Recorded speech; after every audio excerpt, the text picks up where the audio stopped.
Assalamualaikum warahmatullahi wabarakatuh. Perkenalkan, nama saya Siti Khadijah. Saya berasal dari jurusan Tadris Biologi IAIN Batu Sangkar. Saya berasal dari kelas 21 TBIOB. Baiklah, saya akan menjelaskan tugas saya, yaitunya praktikum biologi dasar tentang gambar mikroskop binokuler berserta bagian-bagiannya. Mikroskop binokuler terdiri dari beberapa bagian, di antaranya 1. Lensa okuler. Lensa okuler berfungsi untuk memperbesar bayangan suatu objek. Bagian selanjutnya yaitu tabung mikroskop atau tubus. Bagian ini biasanya berfungsi sebagai tempat untuk menghubungkan antara lensa okuler dan lensa objektif pada suatu mikroskop. Bagian selanjutnya yaitu bagian pengunci. Bagian pengunci itu berfungsi sebagai tempat untuk mengunci lensa okuler berserta tubuhnya. Dan bagian selanjutnya yaitunya revolver. Bagian revolver ini berfungsi untuk mengunci lensa objektif yang memiliki skala perbesaran tertentu. Dan bagian selanjutnya yaitu lengan mikroskop.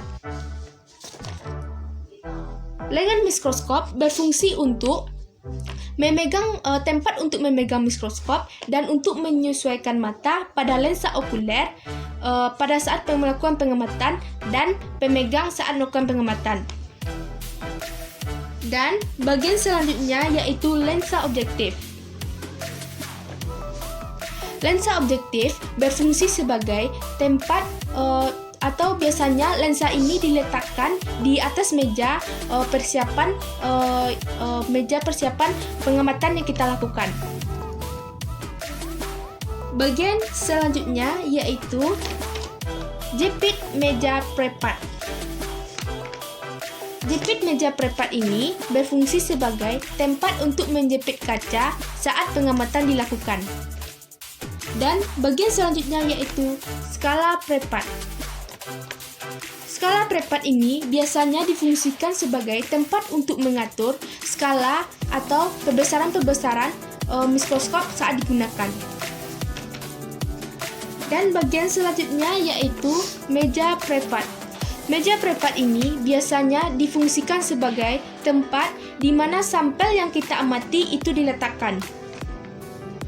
Dan bagian yang lainnya yaitu bagian diafragma. Bagian diafragma ini adalah bagian yang mengatur jumlah yang masuk ke dalam mikroskop ini. Selanjutnya yaitu bagian sumber cahaya atau disebut juga reflektor. Reflektor ini berfungsi sebagai tempat segala haluan sumber cahaya yang masuk ke dalam mikroskop ini. Bagian selanjutnya yaitu bagian sekrup pengatur jarak. Sekrup pengatur jarak ini terdiri dari mikrometer dan makrometer. Makrometer terdiri dari dua, yaitu makrometer horizontal, ini makrometer horizontal, dan juga makrometer vertikal. Makrometer ini difungsikan sebagai tempat untuk mengatur seberapa besar objek yang kita amati dengan menggerakkan tubus atau tabung mikroskop. Yang kedua yaitunya mikrometer. Mikrometer ini terbagi juga menjadi dua, yaitunya mikrometer horizontal dan juga mikrometer vertikal. Ini mikrometer vertikal. Mikrometer ini difungsikan untuk mengatur objek yang dimati agar lebih jelas.